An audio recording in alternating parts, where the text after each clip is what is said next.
Hello everyone, welcome to this video. In this video, I will show you how to use AI, Google Lens and ChatGPT tutorial in Motorola Signature. First of all, open Play Store. Now in Play Store, click on search bar, search GPT Chat.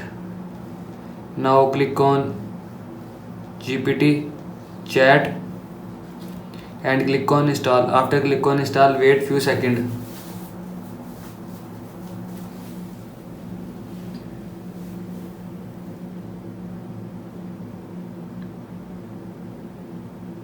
After complete installation, click on open. Click on continue with Google. Click on continue.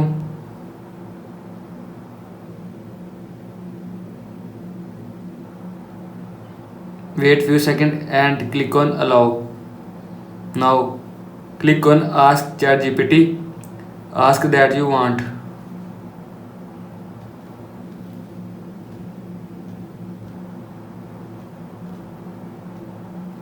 Now click on arrow icon. Now here you will see great tutorial info watcher. Now click on reply to ChatGPT.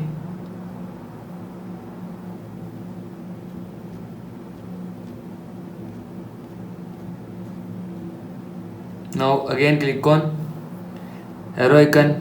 Now here you will see reply. This is how you can use AI, Google Lens and ChatGPT tutorial in Motorola Signature. I hope so you like this video and thanks for watching this video.